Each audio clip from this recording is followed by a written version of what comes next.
Okay. Good morning, Richland County. It's 11 o'clock a.m., Thursday, June 18th. County Board of Commissioners is now in session. I'm County Commissioner Cliff Mears, joined by fellow Commissioners Vero and Banks, our Senior Clerk Stacy Crawl. Online we have Carl Hunnell. and only Carl Hunnell, huh? Yes. The only Carl Hunnell. And we're joined by also Andrew Keller, our County Administrator, and Tom Kraft, second in command, Fletcher, our Madison Township Trustee, and our illustrious and talented wastewater director, Amanda Miller. And she's going to start us off today by talking about engineering services. So spotlight's on you, Amanda. Good morning. Today I'm here to ask you to sign an agreement with K. McCartney and Associates for a general sanitary engineering services. From time to time, we need expert advice, some direction that goes And on. what are you doing getting a hold of Jason Bergholder and K.E. McCartney for advice? I know that, Mr. Fletcher. I deal mostly with Matt Witter. He is very, very good at what he does. They've been a great help over the years. They've helped us off and on with questions that we have from time to time that are outside my expertise. And so this is a 24-month contract and not to exceed $10,000 per year. And I graciously asking you guys to sign this so that I can call them up and ask them questions from time to time. Motion to approve. Second. Commissioner Mears. Yes. Commissioner Banks. Yes. Yes. Before you take off, Amanda, I'll ask Carl if he has any questions for you. Yeah, just a couple of things. My sound kind of cut out. You said 24 months, not to exceed 10,000 a year. Yes, Is that okay? So it's basically up to $20,000 over the next 2 years. yes. And what's the biggest or most common thing that you ask them for advice or help with, Amanda? Generally, if there is a problem when, for instance, we had an issue where we couldn't figure out what was going on with one of our pumps. We were looking at, couldn't trace down what was going on in the system. And from an engineering standpoint, we didn't realize it was going, we thought it was going off the curve in one direction, and it turned out that the pressure was going in another direction that we didn't even think of. And it wasn't something that we would have caught without them giving us some pointers to what to look for. Something that it just wasn't something that we thought of. So I gave them the data that we had, and they gave us information back to look for, and they came to the conclusion, gave us more things to look for, and we were able to prove it and solve the problem. I don't know how else to explain that. Okay. All right. Well, that's what I needed. I appreciate it very much. Okay, Thanks, Amanda. Thanks for all you guys. there. Okay, so let's move on to our regular agenda items there at the bottom of the sheet. Could I have a motion to certify the record of proceedings for June 16th? So moved. Second. Commissioner Mears. Yes. Commissioner Banks. Yes. Commissioner Vero. Have a motion to approve requisitions. So moved. Second. Commissioner Mears. Yes. Commissioner Banks. Yes. Vero. Yes. A motion to approve weekly transfers and additional appropriations. So moved. Second. Commissioner Mears. Yes. Commissioner Banks. Yes. Commissioner Vero. Yes. Next item is Sarah Potz's request as the EMA director to attend the Mercury Response Training Course. There was no cost of that, just. So moved. Commissioner Mears. Yes. Commissioner Banks. Yes. Commissioner Vero. Yes. Have a motion to accept the resignation of a wastewater employee. So moved. Second. Commissioner Mears. Yes. Commissioner Banks. Yes. Commissioner Vero. Yes. And I should say that's a resignation, but it's also a retirement. Can I have a motion to approve the request of procurement card for postage meters? I asked Stacy about this yesterday. Might not hurt for the sake of the minutes. For a little bit of an explanation. So from time to time, there is a need to use UPS or FedEx. And we used UPS, had them bill us and they charge us an extra $25. Can you, Our check. they charge you money to receive. And then Our check? Yes, and then they want paid in 10 days and we were late, so then we got a $4.70 charge for being late. And so we're trying to get those two charges from this first check we sent removed so that we don't owe them, but if we had this procurement card to be able to pay UPS, FedEx, we wouldn't have those extra. It's not possible. They charge you to receive the money you're paying them. Process a check. And so by getting a second procurement card instead of Rachel using hers that she has for the department, we would keep it separate and then it could be paid right from the postage line item. Right. Rachel doesn't have to split her bill into her wellness expenses to her Thought the postage. crime rate was going down, but evidently this is. I mean, that's why I asked this question yesterday. So I guess under those circumstances, that makes sense. And it is unbelievable. Motion to approve. Second, Commissioner Mears? Yes. Commissioner Banks? yes. Commissioner Vero? Yes. And the last of these agenda items is to approve a utility permit application from AEP for work on Settlement East Road. Replacing 4 poles. Can I have that motion? So move. Second. Commissioner Mears? Yes. Commissioner Banks? Yes. Commissioner Vero? Yes. Is there any business to come before the board at this time prior to our meeting with the engineer at 11:15? Okay, hearing none. Carl, do you have any questions on what we just covered? Nope, pretty good so far. Okay, well, maybe see you in 7 minutes. Recess at 11:08 until 11:15.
It's like working for Adam.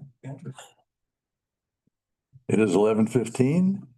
Our recess is over and we're back in session. We're joined by Adam Gover, County Engineer, with a couple of things to talk about. So, Adam, why don't you take over? All right, I believe first on the agenda was the awarding of a Gold Coat bid. So last week we took bids on June 11th. Annual chip and seal contract. We received 3 bids, and Earthworm Construction out of Iberia was the apparent low bidder. They had a bid of $458,078.73. This was just under our estimate of $460,500. This project will chip and seal approximately 16.2 miles of county highways, which include Taylortown, Hastings, Newville, Swigert, Deininger, Myers, Horning, and Spring Mill West. And this will be paid out of funds, county engineer funds for road and bridge maintenance. So after, I've reviewed the bids, they've met all the requirements and submitted all the proper documentation. I recommend awarding the 226 seal coat bid to Earthworm Construction. Okay, could I have a motion to approve? So move. Second. Commissioner Mears? Yes. Commissioner Banks? Yes. Commissioner Vero? Yes. Go on. All right, up next was our annual CCAP resurfacing. This is cold constructed asphalt pavement. Again, we took bids last week on June 11th. We received 2 bids for this project. And Earthworm Construction was also the apparent low bidder on this bid. Their bid was $692,004.65. This is approximately 5% over our estimate of $659,926.50. This project will resurface 8.7 miles of county highways that include Champion, Beam, and Bunker Hill North roads. And this project's partially funded by a grant from the Ohio Public Works Commission. I've reviewed the bids. They've submitted all the proper documents, and I recommend awarding this bid to Earthworm Construction as well. So moved. Second. Commissioner Banks? Yes. Commissioner Vero? Yes. Okay, talk trucks. All right, last one. I would like authorization to purchase a used 2017 Ford F-550 from 56 Auto Sales out of London, Ohio. Our purchase price is $49,337. This will be used as our equipment service truck at the Highway Department. Current truck, the 2005 F-250. It has over 200,000 miles on it. So this is not a truck that we use constantly. It's one we need it. And it's used to service our vehicles and equipment that may be not able to get back to our highway garage for service. That's why we went with a used truck. It's like I said, it's not something that's used all the time, but it's something you need when you have to have it. To get a new truck, you're looking at with That's my next question. Yeah. similar type of truck with just a basic service bed on it would be roughly 80,000. And that doesn't include the 1-ton lift that's on this, as well as some of the hydraulics and compressors and things like that. So I think we're getting a good used vehicle for about half the price of what a new one would be. That would last us quite a while for the amount of use it gets annual basis. Great. Well, if no one objects, I'd like to make both of these one motion to purchase the 2017 F-550 for $49,337 and take the existing 2005 truck and list it on Gov Deals. So moved. Second. Commissioner Mears? Yes. Commissioner Banks? Yes. Commissioner Vero? Yes. Carl, any questions for Adam before he departs? Adam, cold construction asphalt, why using that instead of the hot stuff? So we've been using the cold constructed asphalt on some of our lower volume roads, more rural areas. Over the last, I want to say probably 5 years. It's performed well. It's a little bit cheaper to lay down instead of hot mix asphalt. And after we chip seal it, so we put this down the first year, and the second year we come back and we chip seal. It seems to be holding up really well. We're more economical resurfacing than just hot mix asphalt. It covers up a lot of areas that hot mix asphalt, we'd have to go in and do repairs. Otherwise, those areas that were cracked or in poor condition will just come back up through hot mix asphalt. This stays a little bit more pliable and will heal itself over those areas that are bad or cracked up. So it's proven over the last 5 years to be a pretty good product and putting together our county roads in more rural areas. And when will Earthworm do these two projects, the chip and seal and the cold? We don't know yet. We'll have to, once we get contracts finalized, we'll sit down and get a schedule together, but I would assume that the chip and seal will be closer to August with the CCAP to probably follow in September.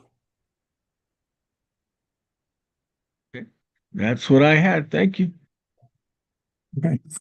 It's 11:22. If there's no other business this time, I'd like to go into recess until 11:30, when we'll be joined by representatives from the Muskegon Watershed Utility District. Thanks, Ed.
be. It's all fun until it isn't. Yeah, right. 11:30, the Aroostook County Board of Commissioners is back in session. We're joined by a couple of individuals from the Muskegon Watershed Conservancy District, Ethan Zickel, who is the Public Affairs and Safety Manager, and also Craig Butler, the Executive Director, who's going to give us an update on what's going on with the Conservancy. So, gentlemen. I'll go ahead and start things off. So again, Ethan Zukel with the Watershed. So you all have participated in the past in some of our strategic outreach, but this year's, as part of our goals, our strategic outreach is to get to all the 18 counties and meet with the county commissioners and just provide an update as to what's going on within the watershed as a whole and some of the things we're doing maybe even outside of the watershed, but to kind of come in and share what's happening within your county. And in this case, Richland and Ashland both kind of split Charles Mill, Pleasant Hill. So giving an update on both of those. But I'll turn it over to Craig, and then we can certainly answer any questions, or if there's anything that you need from us that we can be helpful with, we will, we'll certainly chat about that and go from there. So with that, turn it over to Craig. Thanks. And commissioners, good morning. Morning. Thanks for having us. We appreciate the opportunity to come. And as Ethan said, we're kind of continuing to expand our local outreach to make sure that we, engage with you, understand if you have challenges that we can help you with, and then to keep you informed of what we're doing. And we're doing a lot. So I think I don't need to probably give you the whole history of the Conservancy. You're really familiar with us and how we were formed in the early 1900s after the 1913 flood. Yep. Yep. And so what I would really focus on is we had 2025. We just had our Conservancy court. You'll get a copy of our new annual report that they approved last Friday, which is Ethan and the team did a really, really nice job looking at that. And what you get so down in the weeds on a day-to-day basis that you sometimes forget to take a little broader look. That's really a good opportunity to do it. And sometimes even I look at it and I go, oh, we did a lot of really cool stuff. So in 25, I think if we talk about just how we operate, our budget's around $25 million, our operating budget. And that's from a variety of sources. The big one is obviously recreation, camping. That recreation is about 12 or 13 million of that revenue on about 4 to 5 million visitors a year that we see come through the parks. We have a construction, really robust construction, and you see that at Charles Mill and you see that at Pleasant Hill this year. We've got somewhere around 60 million of construction this year. About 30 of that is to build a new headquarters building that we need to get ourselves back together. We're in multiple locations, and so Philadelphia? It is in New Philadelphia on Tech Park Drive between Buckeye Career Center and Kent State University. It's a really good partnership there. We work with both of them, so it really starts to build a campus-like setting even with us, and so it's a good synergy. What they call the Filati Research Building there too, next to Buckeye Center, which is the career part of Kent State, and the Economic Development Organization, Omega, which is like the regional economic development group, just moved in there. So that's even building more of that synergy. Couple of really big accomplishments for us in 2025 is, we used to be pre-2000 or 2014, I say barely a subsistence funded organization. From those sources, recreation is a big one. Forestry is now less important, but was very much so important for forestry operations, sustainable forestry, agricultural leasing, and then our cottage site program. I don't know if you're a cottage site lessee or not, but Melissa, yeah. So you're very familiar with being able to lease a piece of ground and build your home on it. That's very unique, but it is also a significant source of revenue for us too. And so all told, Increases from year to year have not been major either. yeah. Put a cap on those. We are catching up. Yeah. So the process that we go through on that, it's an annual review. We look at the consumer price index in February. And so we basically mirror that. And then the board has a discretion to add 0 to 4% based on what the valuation is, and to kind of true it up to make sure that we're getting what we deserve in terms of compensation. And so for a long time before I came, they had not done anything to really keep pace with anything other than the CPI and inflation. And now they're in this mode of catch up on some of the areas. We're getting close to being caught up everywhere. And so there's a few that they see maybe a 7% increase, but generally it's in that 3%. The CPI is about a 3.5%. I think was the one I got. We'll get the notice in the spring. You should raise it more. Sorry, yeah. I Well, think payment is not due till November, but you notify us and that's right, yeah. And we give discounts for payment, early payment and all that. So let me just jump forward since we're on cottage site programs. We haven't added a cottage site, a new cottage site area in 50 years. But as of tonight, we're actually starting a new one at Atwood, and we're going to look for new strategic places to put them. Called Windward Shores. We have, it's small, but it's 18 new lots. We have 1,204, I think now. And we haven't been able to offer a new lot to anybody in probably 40 years. They're all gone. they similar to the ones at Pleasant Hill? They're actually bigger, and so it's 9 on one side and on another, there's a small swale and ravine, so we'll do an environmental design to keep that swale, improve the water quality in that, have a beach, have cluster docks down on the water. Lots are bigger, so it'll be the smallest ones are about a third of an acre up to an acre in size, so they could be pretty substantial. A lot of interest there. So we're actually working with a local auction company to do an auction. The auction is only to get in line to pick your lot. And so then you can lease it. It's a new lease level for us. And so the top tier, there's called waterfront, and then there's water view. They kind of sit on a slope, so everybody has direct view and access to the water.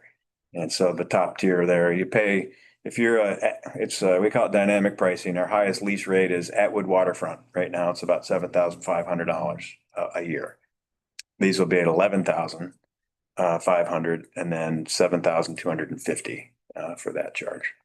So we're excited about it. People are really interested. We're going to have a lot of demand for that, and we'll continue to look to find other places to do that. So if you fast forward like to 2014, I always say we used to be really poor. I mean, really poor. And you go to 2014, and then we just happen to own a lot of property, and it sits right in the fairway, they call it, for oil and gas development. So you've got a substantial income from mineral rights. We do, yeah. The Conservancy back in 2014, our board of directors of 5, they ask a lot of really good questions, and I wasn't there at the time, but I was working for Governor Kasich doing his environmental work. So I was working with the Conservancy about this idea: should you lease your ground or shouldn't you? We're a conservancy, should we lease our ground? And so they really came up with a novel idea to make this model, we call it the model lease, gold standard lease in the industry. It's got a significant environmental provisions in it that we all say it's rigorous, but not onerous. The oil and gas companies don't have any problems with it, and allows us to take advantage of it. We see now we have about 160 wells that are either on or partially under our property. We do generate about $40 million a year in oil and gas revenue. We don't use any of that for operations, but we use it to fund all of our construction and our grant programs. And so that's where when we say we do somewhere around 30 to 40 or $50 million of construction a year, that's where that revenue comes from.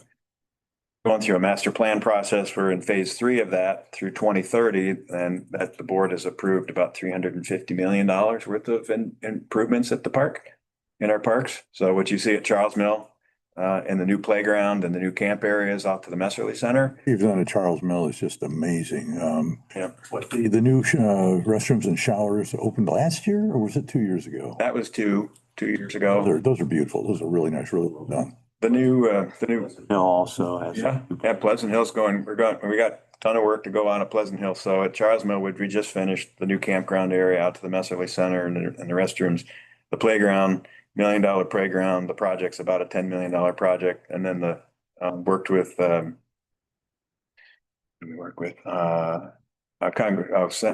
Romanchuk and the marina to put in the new houseboat walkway, electric, water, and all those improvements, which that's about done, will be done about July 4th. And that's $1 million or so. And then Pleasant Hill, the beach project will be finished. We're going back in and doing area E, and upgrading all of that. And then we're also building a new maintenance facility, which doesn't sound like a big deal, but it's a couple $1 million. We got to invest in ourselves sometimes, so we have all these really cool facilities, and then you look at our maintenance garages and they look like worse than maintenance garages. So we're actually putting some in across the district. Well, gas revenues have been pretty substantial for you guys, right?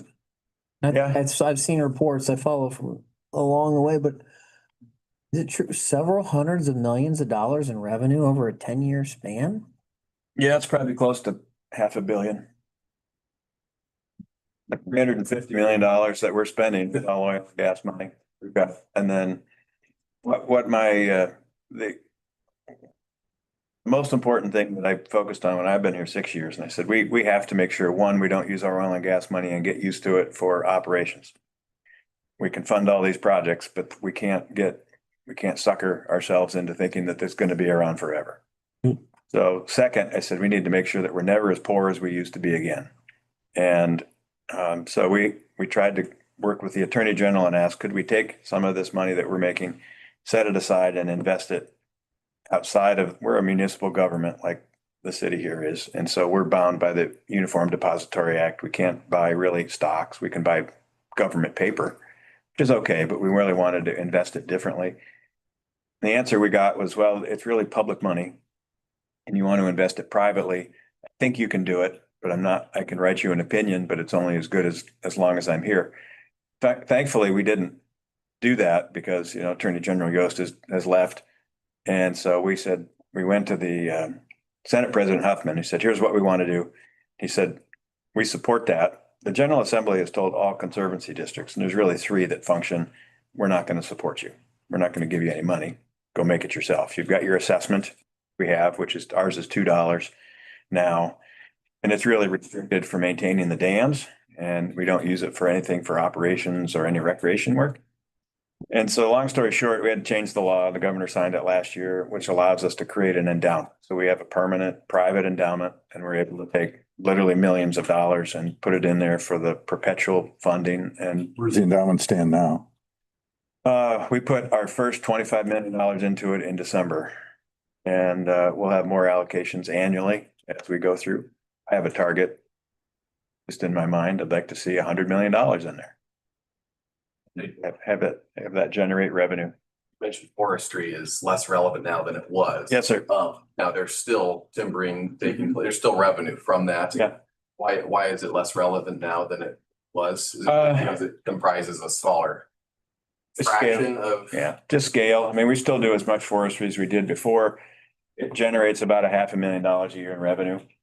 Most of it is harvesting the 11 million white pine trees that we planted about 90 years ago to stabilize the soil. 11 million? Yeah, that was our original conservation work was, That's just white pine trees. 5 different species. Our founder, Bryce Browning, was a very good friend of Louis Bromfield. Yes, I can never remember. Louis Brown, they did a lot of conservation work together, including trying to figure out the expectation was if we build our reservoirs and we didn't do something to stabilize the soil, because earlier there were no trees, poor farming practices, no contour farming, the lakes would silt in less than 50 years. And so we're 90 years old and we're at about 25%. And so obviously successful in doing it. But we planted all these pine trees and now they're getting to the end of their useful life. Really the only thing that we can sell them for, some dimensional lumber, mostly animal bedding, basically. They grind them up and take care of them. But those pines on most of your properties? Yep, around most of the lakes. You'll see the cottage areas that we have, you'll see in the pine groves, and they're beautiful. But now they're getting really, really big and they have poor root structure and we get heavy winds and you start dropping them on people's cottages and they start to get. Yeah, my power went out this morning at 3:54 a.m. Cranky about that. It's windy today. Yeah. So the forestry program is still very relevant and it's a sustainable forestry program. We're actually thinking about how do we potentially monetize some of that in a carbon sequestration program for forestry. So we have some interesting projects around that. So the endowment was huge for us to be able to, put us on a path of sustainable funding for the rest of, hopefully for another 100 years. This has also allowed us to take that assessment we talked about and change it from $12, which it started at in the early 2000s, to $2, which is now the minimum that we could charge. And so that money is restricted, generates about $2 million a year. We spend about $10 million a year doing on the dams with the Army, since we were required to pay about 25% of the cost of dam improvements, even though they own them. And then the shoreline work. So where you see the shoreline riprap hardening on the shoreline, we do that work with those funds, and then some conservation work as well. We can use that money for, but that's pretty much it. We also have not really expanded in any of our recreational footprint in probably 50 years or more. And you're all the way up here at the top of the watershed. Marietta's at the other end, and their joke, not so much a joke, is the only thing we send them is floodwater. The only thing you send them is floodwater. And so we were approached by the Broughton family, which has a large nature preserve that actually adjoins the city of Marietta. So it's an urban setting. It's about 800 acres.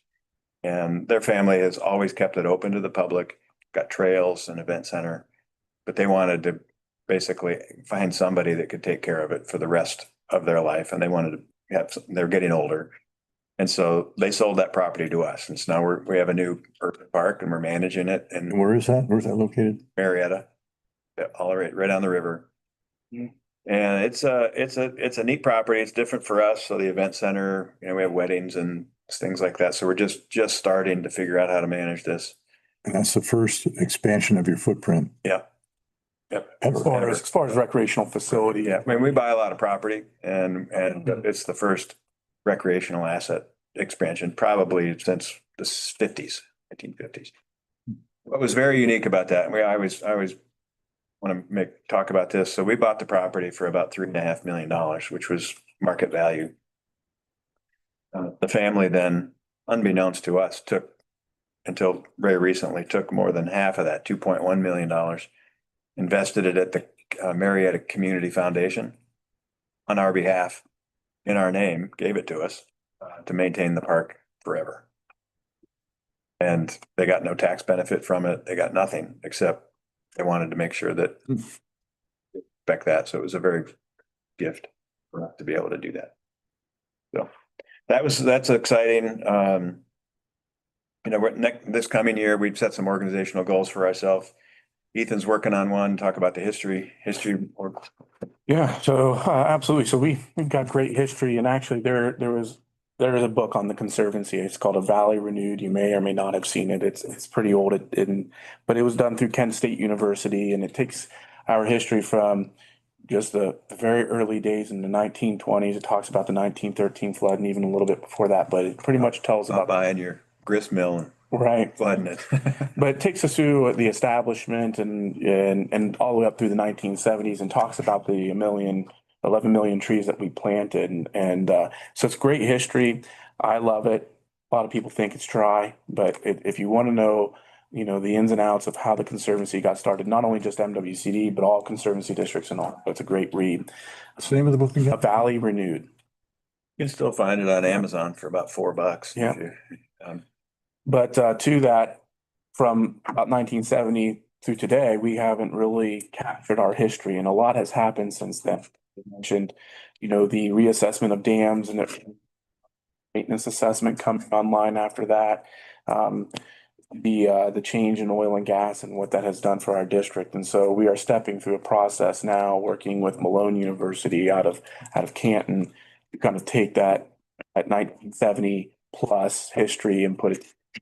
We'll do it in a different way. So while Valley Renewed is a nice traditional book to read, we want to get testimonials and some accounts from folks that are still able to provide us with that information. So we have a very long list of folks that we'll be interviewing and kind of capturing that. And the unique piece about MWCD is we just turned 93 years old on June 3rd.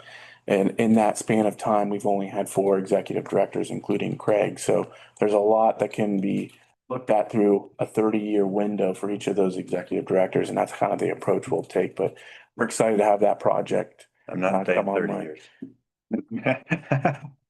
We put that on the tip request in a of your few tongue. times, You but were gonna yeah, ask, yeah. Carol, I know you were going to say, I look young, but I'm quite old actually. Yeah. Yeah. So that's a great project. Another one that we are working on with county engineers and others is we know that there are still places here when it floods, it causes disruption, particularly for even like emergency services and the like. And so we're now identifying some of those. We're going to identify at least 5 of them this year and then start working with local and state and federal officials like, okay, what are we going to do about this? And we had one in particular in 2024 in the flooding. It was all the way down at Piedmont Lake, but nonetheless, there was a neighborhood that was cut off because of the flooding. and we were walking in medication to a family, and we said, we have to find a way to fix that. You know, what's the resolution? And it's kind of a calling card for us to do something. So we're going to identify some of those. I'd say, just a couple last quick things on Charles Mill project is wrapping up. We're going to do the ribbon cutting celebration all on that on August 1st. So you'll definitely want you to come and be invited, wrapped around fireworks and everything else that we're doing at the park that time. So definitely want you to come for that. Do that as well at Pleasant Hill. So we'll invite you over to the Pleasant Hill Park and see those upgrades. Our chamber after hours is tonight at Charles Mill Marina. Yeah, great place.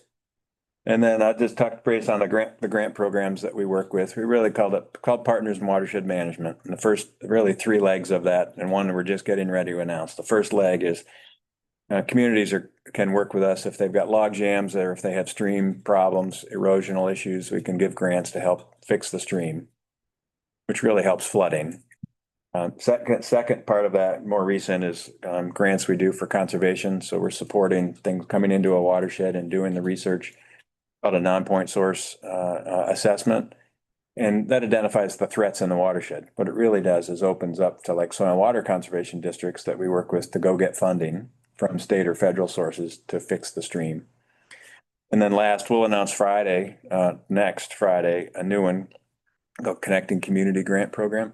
So we're spending all this money upgrading our facilities to have people come to us for recreation. But now we're going to be we have $1 million in this grant program that will give communities that help build recreational assets in the community. So it could be a trail, could be a splash pad, could be a playground, really broad. What do you call that? But we'll issue those grants later this year, and we'll announce it on Friday and put the guidelines out and push it out to all the communities and encourage them to apply. How will that be announced?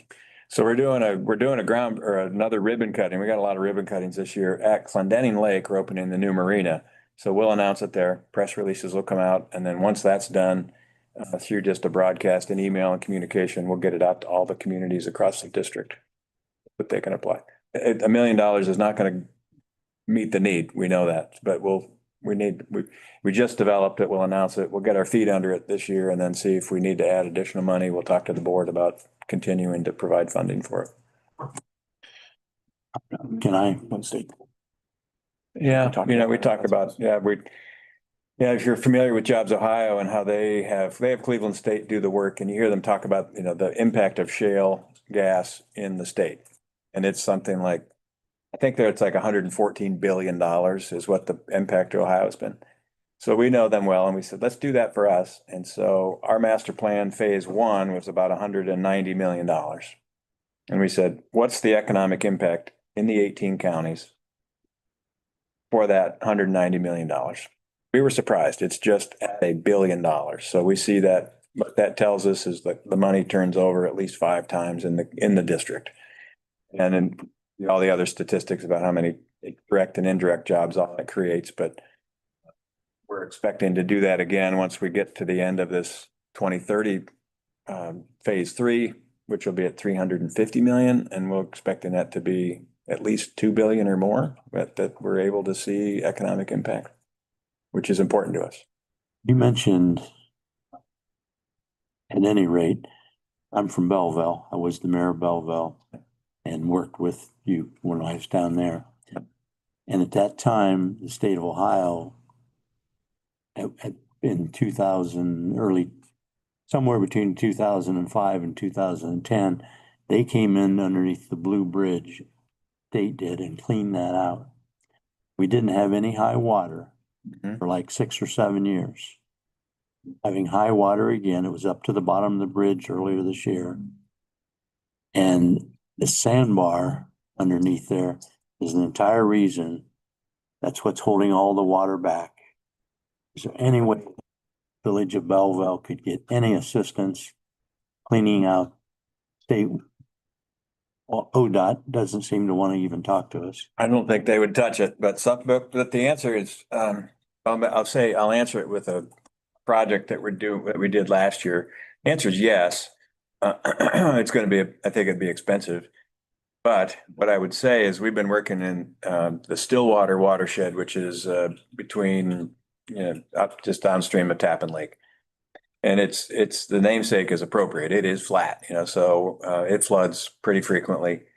And it has a lot of log jams along the way that cause hold water and flooding, just like your sandbar does. And it's also got a lot of bridge abutments in it from the railroad that act as strainers and hold all this stuff.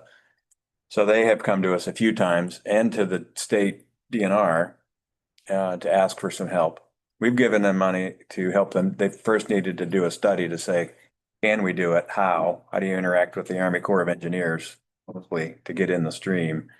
So we paid for that study, and then we just gave them a grant for $250,000 last year to go in and do the log jam removal and the bridge abutment removal, so we don't just have the problem come back again. What would you say outside of lake work in structures at the lake Mhm.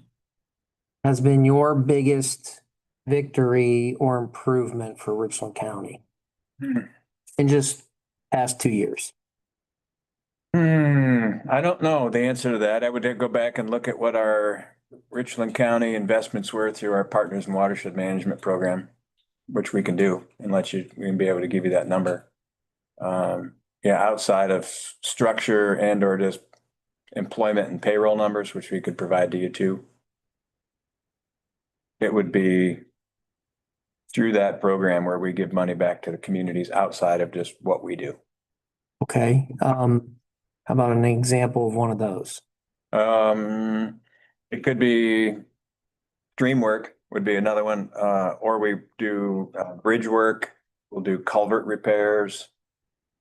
Which stream work have we done? I don't know. I'd have to go back and look specifically for that, which we're happy to do, but we can't. Okay, thank you. And something we're starting to look at, but just something to mention is, so we don't encompass all of Richland County. So in the Good. past, Yep. that has Yep. been an obstacle to us. So under Craig's leadership, we're starting to look at ways we can get around that. So the watershed is defined, and so that watershed in scientific terms touches about 25 to 27 counties, but as the culmination through the legislature and then becoming law and being established, we have jurisdiction in about 18 counties. That's all or portions of 18 counties. So the lines are a little different, wonky, especially up in this neck of the. We have some familiarity with Yeah. watersheds, don't we? Yes. And said we were trying to work with borders as far as you go up to. So, in the past, especially when the maintenance assessment first came online, those dollars are generated from anybody within the jurisdiction. So it doesn't come from that wider 25 to 27 counties. It comes from just those that fit within that 18 county. And so there was, based on the law and the way it's written, as Craig mentioned, there are parameters around how we spend that money and where we can spend that money. So it's been within that structure. But as revenue generates through oil and gas opportunities, we're taking a look at how we can change some things. So the Connected Communities grant that Craig talked about is going to have a larger footprint than what PWM currently has because it does not fall within those restrictions. So as we continue to grow and as we look at how we can invest throughout the main watershed, there'll be hopefully opportunities in the future as to how we can help counties, especially Richland, Ashland County at the headwaters of the watershed, and how we can invest differently there. So, but we can certainly get you information on PWM, and there's a smaller component, the debris removal program. What I can tell you is that we have spent funds in each of the 18 counties that we have jurisdiction in, I think multiple times, but. Did we do that in last year's annual report? We had a spread about that where that money was spent. Yeah, so we try to include that each and every year. So, depending on the other information that we put in the annual report. So we had a chronic problem in the past of having an annual report that was around 100 to 200 pages and folks just weren't reading those. And so as we went through the process to say, how can we make it more digestible and more informative, just to have people to read it, we significantly scaled that down. That's not to say we're trying to be less transparent. It's just how can we give, it certainly can add more information. But PWM and the dollars we spend through that program, because it is so popular, try to highlight that and in different ways each year. Sometimes there's a little bit more information depending on the ultimate information that we have to present for that year. But you'll find it in this year's annual report, and we can certainly provide links to the other ones if you want to look at all of them and peruse those. But we can take a holistic look and get you a number as to what has been spent in Richland County. You mentioned the Corps of Engineers. Yes. I've talked to the Corps of Engineers. When I talked to them, they said you have to understand 3 things about it. And we are very slow. We are very expensive. I never got to the third. Those 2 things scared me away. But And to get faster under the new administration, they've got some fire under their feet to get faster. I think the real issue that is just, it's the federal issue about stream work. You know, you can't be in the stream. You got to be outside and you can reach in, and it gets very difficult to get your permits from the Corps. Not impossible. What I would suggest is, as we follow up here, we can talk with you or the community about, would it qualify? Can we get PWM money to do an assessment to say what could be done and what the impact was? Yeah. We paid about $75,000 for the one that we did in the Stillwater. So it's not a ton of money, but it really is the first step to figuring out what you need to do and what the cost would be. Then you can find some sources of money. It could come from the state or the near market, come partially from us. You're going to piece it together to figure it out. And we would advocate for the project like that with the Army, definitely, to help. Yeah. We have a really good, it's out of the Huntington district. They cover the whole district for us. Very good to work with. Judge Mayer used to be judge that sits on your. Servancy Court. Yes. Who is the judge from Richland County now? I should know that, but I don't. Get a new one. Is it McKinley? It is McKinley. It is McKinley. Mhm. Yeah. We just did our Conservancy Court annual meeting last Friday. And they approved the annual report of operations and some fund transfers. It's mostly ministerial at this point, but back in the day when they were adjudicating all of the property sales and valuations of property and flowage easements, and basically taking things all the way to the Supreme Court, quite active. But so it's a unique body. All the judges get together. They take over Judge Ernst, Tuscarawas County Court of Common Pleas, and they all sit in the jury box with their robes on, which is unique even for them. Yeah. Testifying. So we'll follow up with you on that particular project, and on the investment in the county. I wasn't necessarily talking about investments. I was just talking about projects. I mean, I don't want to minimize the investment. So thank you, please. Sure. But I would also say that the Conservancy District has a ton of money, right? I mean, we ran into this when I took office in the dry dams. I mean, some people say maybe Richland County has a little too much money, and that's why we're looking at things. But I know we don't have an endowment. I mean, to be able to create an endowment, that would seem to be pretty indicative of a lot of money. We're not shy about it. No. And that's why I'm saying, okay, so if I had a Richland County resident say to me, well, what projects have taken place?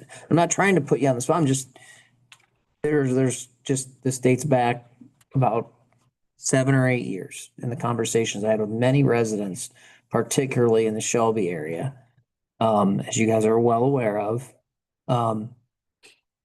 For instance, and I'm not even sure the legalities, if you could help, the commissioners just appropriated taxpayer dollars to help clean out the streams of the Black Fork because of the flooding issues.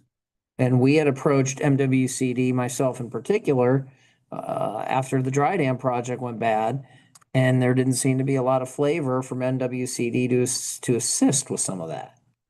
And so I'm just trying to understand a little bit. Yeah, for sure. No offense taken, and we'll be happy to help you understand what we've done. I was not here for the Black project. It left a bad taste in our mouth too. We spent about $1 million putting all of the plans together, only to watch it not come to fruition for whatever reason. Again, I was not there. Yeah, well, Daryl and I came into office after the process had started, so. Yeah. Well, I think we, and I'm sure you do, we want to look forward Yep. Yeah. and forget about. Yeah, so I'm just, the Black Fork and the Clear Fork are problems that Yeah, we'd appreciate anything you can help us we do. really would. In both of them, and like the project Daryl's referring to, when that does flood, it causes damage to businesses, Mhm. residences, it closes critical state routes. I would think it'd be very high priority, and the same thing is true for the city of Shelby. Right. Black Fork. Puts the city in too when it floods over there. So it's more than just this, it's developed, occupied land Yeah. that it impacts. And it was not part of, it's not part of this conservancy, but another one. I was working in the administration in the city of Findlay. You know, you got a major international corporation with Marathon sitting downtown, and when it floods, it basically bisects the city.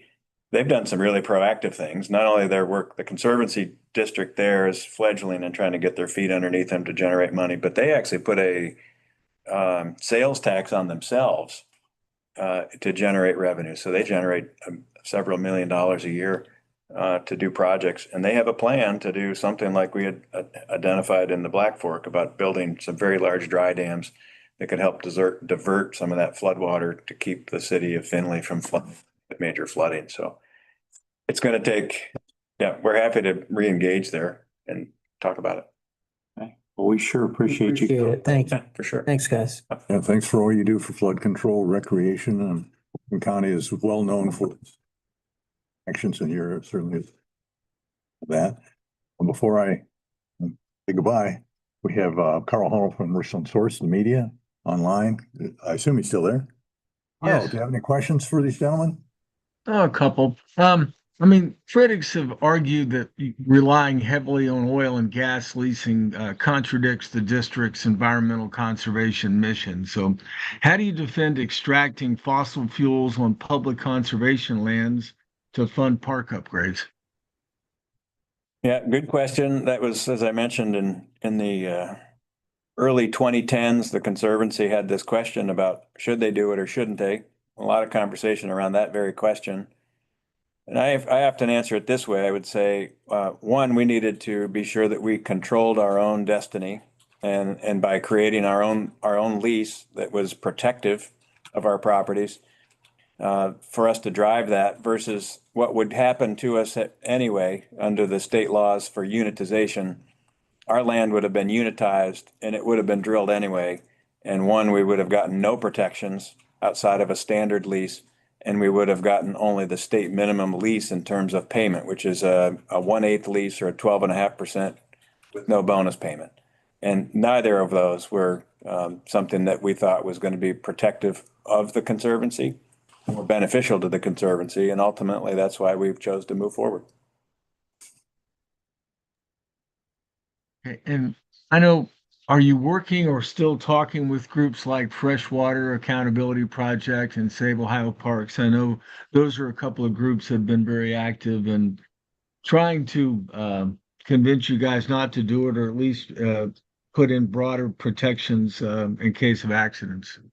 Do you have regular communications with them? It's been a while. So Leatra Harper from Freshwater just submitted a report, a new report around Tappan Lake to the Conservancy Court, sent us a copy of it. So we've been looking at that. I'd be happy to say that a lot of the conservation practices that they are recommending, we are already doing. And we'd be happy to talk with you again directly if you want us to give more detail about how we do have a full conservation program focused around water quality. And so we have actively water quality monitoring program around the district and in our lakes to see if there were any problems. We've got our lease that has environmental provisions in it, additional environmental protections that don't happen anywhere else. And so we have not actively been talking with them recently. It's not any particular reason why, but we're going to reach back out to Leatra since she gave us this report at Freshwater and talk to her about that report and what we're currently doing. Okay, thank you. Thank you. Thanks for all you Appreciate your time. Guys, Thank you. Thank you. Have a wonderful weekend. Man. Happy Father's Day. Yeah, thank you. Thank you very much. Yes, sir.